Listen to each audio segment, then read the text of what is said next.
փաստացի այսօր աղետի, այս նորագույն պատմության ամենամեծ աղետի մեր պետություն 7-ամյակն է փաստացի, որտեղ բոլորս էլ հասկանում ենք, որ ինչքան էլ այսօր լինեն մարդիկ, որոնք ասում են, որ այո, մենք 18-ին կողմ ենք ու շարունակում ենք կողմ լինել, բայց չգիտեմ, սկսած պատերազմից կամ սկսած Արցախի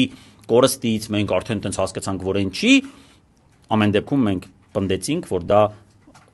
իրար հետ մեկ ամբողջություն է եւ անհնար է պնդել, որ մի կողմի մասը լավ էր, սկիզբը լավ սկսեցին, բայց լավ չգնացին։ Եվ այսօր հանրապետական կուսակցության կողմից իշխանությունը կորցնելու փաստացի 7-ամյակն է, եթե այդտեղ մայիսի 1-ին ընտրվեց, բայց Սերժ Սարգսյանը հրաժարական տվեց ապրիլի 23-ին եւ աղետը փաստացի սկսվեց հենց այդ օրվանից։ Եվ այդ առումով էլ է հատկանշական օր եւ սա անմիջական փոխկապակցվածություն ունի ցեղասպանության ուրացման հետ, քանի որ Սերժ Սարգսյանի իշխանության օրոք նաև Ռոբերտ Քոչարյանի, նաև ենթադրում եմ Լևոն Տեր-Պետրոսյանի, որ առաջնահերթություն մշտապես եղել է ցեղասպանության միջազգային ճանաչում